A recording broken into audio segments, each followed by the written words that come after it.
Great Expectations. Chapter 4.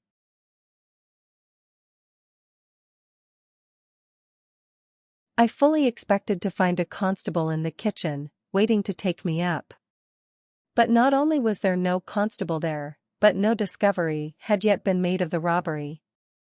Mrs. Joe was prodigiously busy in getting the house ready for the festivities of the day, and Joe had been put upon the kitchen doorstep to keep him out of the dustpan, an article into which his destiny always led him, sooner or later, when my sister was vigorously reaping the floors of her establishment.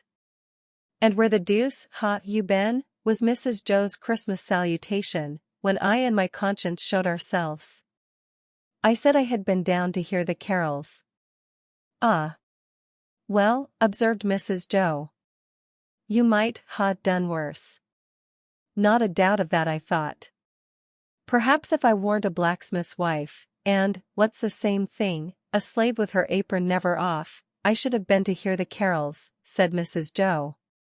I'm rather partial to carols, myself, and that's the best of reasons for my never hearing any. Joe, who had ventured into the kitchen after me as the dustpan had retired before us, drew the back of his hand across his nose with a conciliatory air, when Mrs. Joe darted a look at him, and, when her eyes were withdrawn, secretly crossed his two forefingers, and exhibited them to me, as our token that Mrs. Joe was in a cross temper. This was so much her normal state, that Joe and I would often, for weeks together, be, as to our fingers, like monumental crusaders as to their legs. We were to have a superb dinner, consisting of a leg of pickled pork and greens, and a pair of roast stuffed fowls. A handsome mince pie had been made yesterday morning, which accounted for the mincemeat not being missed, and the pudding was already on the boil. These extensive arrangements occasioned us to be cut off unceremoniously in respect of breakfast, for I ain't, said Mrs. Joe, I ain't going to have no formal cramming and busting and washing up now, with what I've got before me, I promise you. So, we had our slices served out, as if we were 2,000 troops on a forced march instead of a man and boy at home, and we took gulps of milk and water, with apologetic countenances, from a jug on the dresser. In the meantime, Mrs. Joe put clean white curtains up, and tacked a new flowered flounce across the wide chimney to replace the old one, and uncovered the little state parlor across the passage, which was never uncovered at any other time, but passed the rest of the year in a cool haze of silver paper, which even extended to the 4 little white crockery poodles on the mantel-shelf, each with a black nose and a basket of flowers in his mouth, and each the counterpart of the other. Mrs. Joe was a very clean housekeeper, but had an exquisite art of making her cleanliness more uncomfortable and unacceptable than dirt itself. Cleanliness is next to godliness, and some people do the same by their religion. My sister, having so much to do, was going to church vicariously, that is to say, Joe and I were going. In his working clothes, Joe was a well-knit characteristic-looking blacksmith. In his holiday clothes, he was more like a scarecrow in good circumstances than anything else. Nothing that he wore then fitted him or seemed to belong to him, and everything that he wore then grazed him. On the present festive occasion he emerged from his room, when the blithe bells were going, the picture of misery, in a full suit of Sunday penitentials. As to me, I think my sister must have had some general idea that I was a young offender whom an accoutré policeman had taken up, on my birthday, and delivered over to her, to be dealt with according to the outraged majesty of the law. I was always treated as if I had insisted on being born in opposition to the dictates of reason, religion, and morality, and against the dissuading arguments of my best friends. Even when I was taken to have a new suit of clothes, the tailor had orders to make them like a kind of reformatory, and on no account to let me have the free use of my limbs. Joe and I going to church, therefore, must have been a moving spectacle for compassionate minds. Yet, what I suffered outside was nothing to what I underwent within. The terrors that had assailed me whenever Mrs. Joe had gone near the pantry, or out of the room, were only to be equaled by the remorse with which my mind dwelt on what my hands had done. Under the weight of my wicked secret, I pondered whether the church would be powerful enough to shield me from the vengeance of the terrible young man, if I divulged to that establishment. I conceived the idea that the time when the banns were read and when the clergyman said, "Ye are now to declare it," would be the time for me to rise and propose a private conference in the vestry. I am far from being sure that I might not have astonished our small congregation by resorting to this extreme measure, but for its being Christmas Day and no Sunday.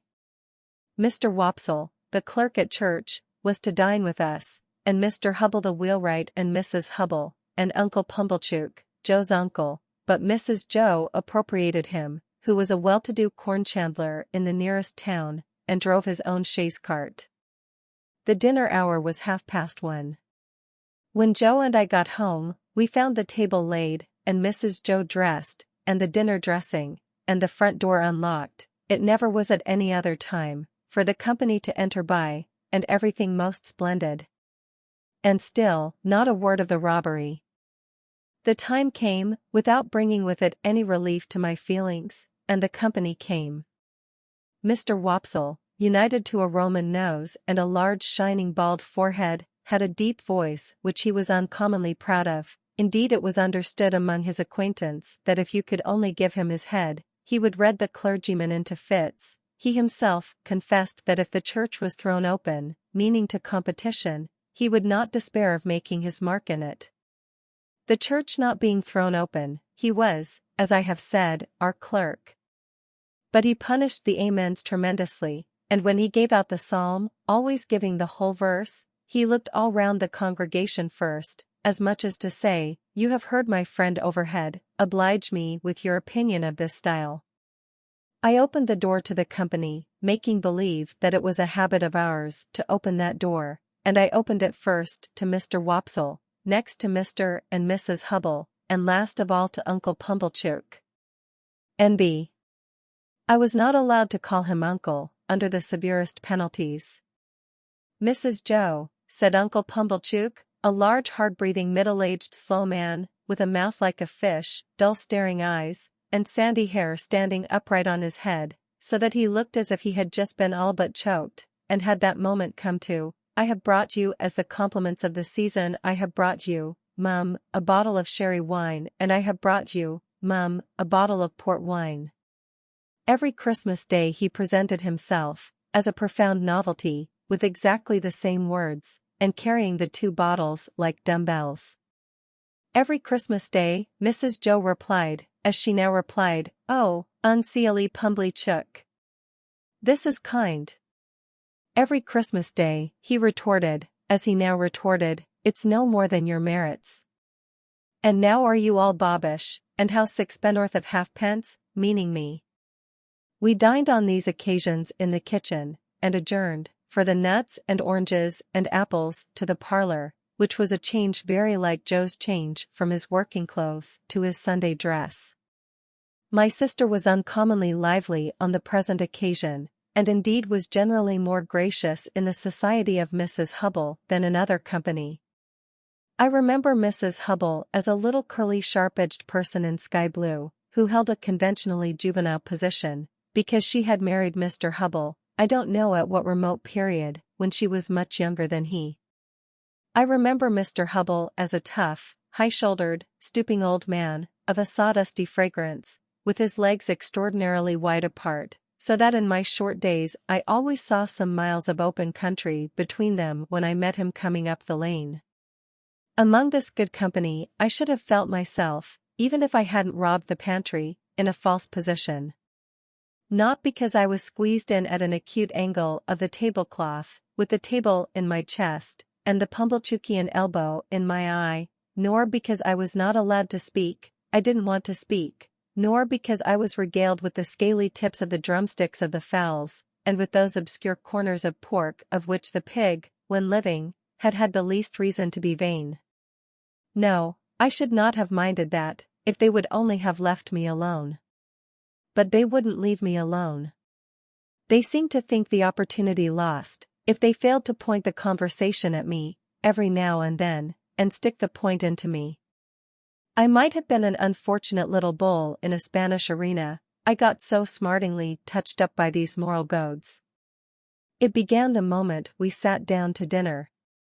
"Mr. Wopsle," said Grace with theatrical declamation, as it now appears to me, something like a religious cross of the Ghost in Hamlet with Richard III, and ended with the very proper aspiration that we might be truly grateful.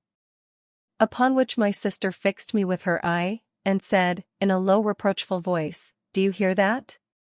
Be grateful." "Especially," said Mr. Pumblechook, "be grateful, boy, to them which brought you up by hand." Mrs. Hubble shook her head, and contemplating me with a mournful presentiment that I should come to no good, asked, "Why is it that the young are never grateful?" This moral mystery seemed too much for the company until Mr. Hubble tersely solved it by saying, "Nate rally wicious." Everybody then murmured "True," and looked at me in a particularly unpleasant and personal manner. Joe's station and influence were something feebler, if possible, when there was company than when there was none. But he always aided and comforted me when he could, in some way of his own, and he always did so at dinner time by giving me gravy, if there were any. There being plenty of gravy today, Joe spooned into my plate, at this point, about half a pint. A little later on in the dinner, Mr. Wopsle reviewed the sermon with some severity, and intimated in the usual hypothetical case of the church being thrown open what kind of sermon he would have given them. After favoring them with some heads of that discourse, he remarked that he considered the subject of the day's homily ill-chosen, which was the less excusable, he added, when there were so many subjects going about. "True again," said Uncle Pumblechook. "You've hit it, sir. Plenty of subjects going about, for them that know how to put salt upon their tails. That's what's wanted. A man needn't go far to find a subject, if he's ready with his salt box." Mr. Pumblechook added, after a short interval of reflection, "Look at pork alone. There's a subject. If you want a subject, look at pork." "True, sir." "Many a moral for the young," returned Mr. Wopsle, and I knew he was going to lug me in, before he said it, "might be deduced from that text." "You listen to this," said my sister to me, in a severe parenthesis. Joe gave me some more gravy. "Swine," pursued Mr. Wopsle, in his deepest voice, and pointing his fork at my blushes, as if he were mentioning my Christian name, "swine were the companions of the prodigal. The gluttony of swine is put before us, as an example, to the young." I thought this pretty well in him who had been praising up the pork for being so plump and juicy. What is detestable in a pig is more detestable in a boy. "Or girl," suggested Mr. Hubble. "Of course, or girl, Mr. Hubble," assented Mr. Wopsle, rather irritably, "but there is no girl present." "Besides," said Mr. Pumblechook, turning sharp on me, "think what you've got to be grateful for. If you'd been born a squeaker." "He was, if ever a child was," said my sister, most emphatically. Joe gave me some more gravy. "Well, but I mean a four-footed squeaker," said Mr. Pumblechook. "If you had been born such, would you have been here now?" "Not you." "Unless in that form," said Mr. Wopsle, nodding towards the dish. "But I don't mean in that form, sir," returned Mr. Pumblechook, who had an objection to being interrupted. "I mean, enjoying himself with his elders and betters, and improving himself with their conversation, and rolling in the lap of luxury." "Would he have been doing that?" "No, he wouldn't." "And what would have been your destination?" turning on me again. "You would have been disposed of for so many shillings according to the market price of the article, and Dunstable the butcher would have come up to you as you lay in your straw, and he would have whipped you under his left arm, and with his right he would have tucked up his frock to get a penknife from out of his waistcoat pocket, and he would have shed your blood and had your life. No bringing up by hand then." "Not a bit of it." Joe offered me more gravy, which I was afraid to take. "He was a world of trouble to you, ma'am," said Mrs. Hubble, commiserating my sister.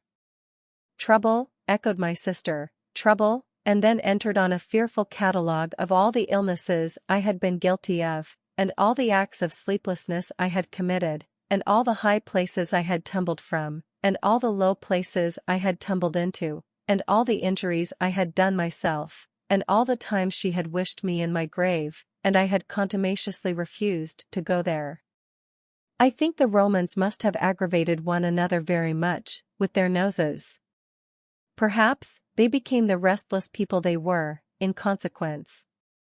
Anyhow, Mr. Wopsle's Roman nose so aggravated me, during the recital of my misdemeanors, that I should have liked to pull it until he held. But, all I had endured up to this time was nothing in comparison with the awful feelings that took possession of me when the pause was broken which ensued upon my sister's recital, and in which pause everybody had looked at me, as I felt painfully conscious, with indignation and abhorrence. "Yet," said Mr. Pumblechook, leading the company gently back to the theme from which they had strayed, "pork regarded as biled is rich, too, ain't it?" "Have a little brandy, uncle," said my sister. Oh heavens, it had come at last.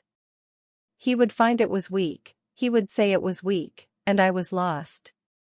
I held tight to the leg of the table under the cloth, with both hands, and awaited my fate. My sister went for the stone bottle, came back with the stone bottle, and poured his brandy out, no one else taking any. The wretched man trifled with his glass, took it up, looked at it through the light, put it down, prolonged my misery. All this time Mrs. Joe and Joe were briskly clearing the table for the pie and pudding. I couldn't keep my eyes off him. Always holding tight by the leg of the table with my hands and feet, I saw the miserable creature finger his glass playfully, take it up, smile, throw his head back, and drink the brandy off. Instantly afterwards, the company were seized with unspeakable consternation, owing to his springing to his feet, turning round several times in an appalling spasmodic whooping cough dance, and rushing out at the door. He then became visible through the window, violently plunging and expectorating, making the most hideous faces, and apparently out of his mind. I held on tight, while Mrs. Joe and Joe ran to him. I didn't know how I had done it, but I had no doubt I had murdered him somehow. In my dreadful situation, it was a relief when he was brought back, and surveying the company all round as if they had disagreed with him, sank down into his chair with the one significant gasp, "Tar." I had filled up the bottle from the tar-water jug. I knew he would be worse by and by. I moved the table, like a medium of the present day, by the vigor of my unseen hold upon it. "Tar?" cried my sister, in amazement. "Why, however could tar come there?" But, Uncle Pumblechook, who was omnipotent in that kitchen, wouldn't hear the word, wouldn't hear of the subject, imperiously waved it all away with his hand, and asked for hot gin and water. My sister, who had begun to be alarmingly meditative, had to employ herself actively in getting the gin, the hot water, the sugar, and the lemon peel, and mixing them. For the time being at least, I was saved. I still held on to the leg of the table, but clutched it now with the fervor of gratitude. By degrees, I became calm enough to release my grasp and partake of pudding. Mr. Pumblechook partook of pudding. All partook of pudding. The course terminated, and Mr. Pumblechook had begun to beam under the genial influence of gin and water. I began to think I should get over the day, when my sister said to Joe, "Clean plates, cold." I clutched the leg of the table again immediately, and pressed it to my bosom as if it had been the companion of my youth and friend of my soul. I foresaw what was coming, and I felt that this time I really was gone. "You must taste," said my sister, addressing the guests with her best grace, "you must taste, to finish with, such a delightful and delicious present of Uncle Pumblechook's." "Must they? Let them not hope to taste it." "You must know," said my sister, rising, "it's a pie, a savory pork pie." The company murmured their compliments. Uncle Pumblechook, sensible of having deserved well of his fellow creatures, said, quite vivaciously, "All things considered, well, Mrs. Joe, We'll do our best endeavors, let us have a cut at this same pie. My sister went out to get it. I heard her steps proceed to the pantry. I saw Mr. Pumblechook balance his knife. I saw reawakening appetite in the Roman nostrils of Mr. Wopsle. I heard Mr. Hubble remark that a bit of savory pork pie would lay atop of anything you could mention, and do no harm, and I heard Joe say, "You shall have some, Pip." I have never been absolutely certain whether I uttered a shrill yell of terror, merely in spirit, or in the bodily hearing of the company. I felt that I could bear no more, and that I must run away. I released the leg of the table, and ran for my life. But I ran no farther than the house door, for there I ran head foremost into a party of soldiers with their muskets, one of whom held out a pair of handcuffs to me, saying, "Here you are, look sharp, come on."